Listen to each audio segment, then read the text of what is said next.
नमस्कार विद्यार्थी मित्रांनो, तुमचे इयत्ता 5वीचे सप्तरंग मराठीचे पुस्तक काढा। त्यामध्ये आपला 7वा धडा हृदय परिवर्तन चालू होतं। आतापर्यंतच्या भागामध्ये आपण पाहिलेलं आहे की 40 ते 50 हरणांचा मिळून एक कळप असायचा आणि ही हरणं दुपारच्या वेळेला तळ्यावरती त्या तलावावरती पाणी पिण्यासाठी यायची, कारण बाकीचे सगळे प्राणी त्या वेळेला झोपलेले असायचे। तर आता याच्या पुढचा भाग आपण पाहूयात। एके दिवशी जंगलात शिकारी आला। एके दिवशी बघा, जंगलात शिकारी आला। आपण मागच्या भागात पाहिलं होतं की असंच एक कळप होता 40-50 हरणांचा। तर त्यामध्ये एक सुंदर हरिण होते, काळ्या रंगाचे। त्याचे डोळे तेजस्वी आणि लाल होते, तर ते दिसायला एकदम देखणे होते। कोणीही पाहिलं तर डोळ्यात भरेल असं ते हरिण होतं। मग पुढच्या भागात आता पाहिलं आपण, एके दिवशी जंगलात एक शिकारी आला। त्यांनी खूप शोधाशोध केली, पण त्यांना एकही प्राणी दिसला नाही। शेवटी दुपार झाली। आता शिकारी जंगलात आलेले आहेत। त्यांनी जंगलात खूप शोधाशोध केली, पण त्यांना एकही प्राणी दिसलेला नव्हता। शेवटी दुपार झाली। आता शोधाशोध करून दुपार झाली। त्यांना तहानही खूप लागली होती। त्या शिकाऱ्यांना सुद्धा खूप तहान लागली होती। पाणी शोधत ते तलावाजवळ आले। ते शिकारी सुद्धा पाणी शोधत तलावाजवळ आले।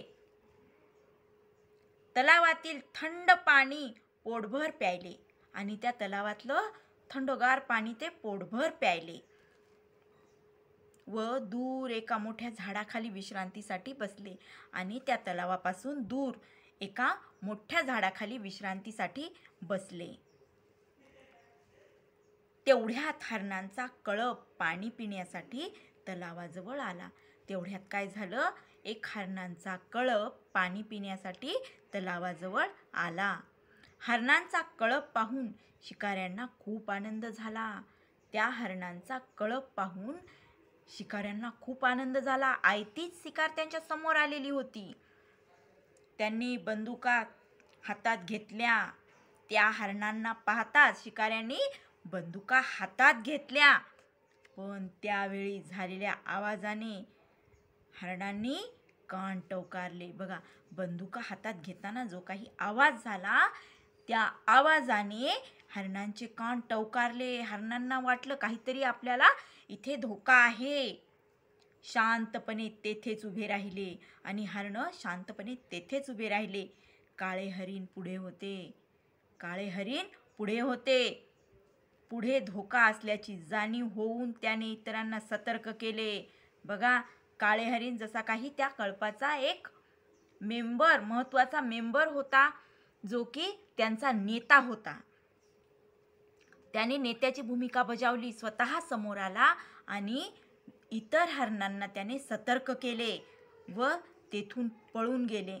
शिकाऱ्यांना काळे हरिण पाहून खूप आश्चर्य वाटले। त्यांनी त्याला पकडण्याचा निर्णय घेतला।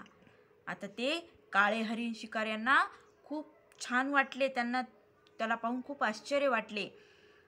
मग त्यांनी का नाही त्याला पकडण्याचा निर्णय घेतला। ते रात्री तेथेच राहिले। मग शिकारी रात्री तेथेच राहिले। त्यांनी रात्री बरोबर आणलेले जाळे लावले व झोपी गेले। आणि त्यांनी रात्री काय केलं, स्वतःसोबत जे काही जाळं आणलं होतं, जी काही नेट आणली होती, ती तिथे लावली आणि झोपी गेले। तर याच्या पुढचा भाग आपण दुसऱ्या व्हिडिओमध्ये पाहूयात। तुम्हाला आतापर्यंत जेवढं आपण घेतलेलं आहे ते लिहायचं आहे तुमच्या वहीमध्ये।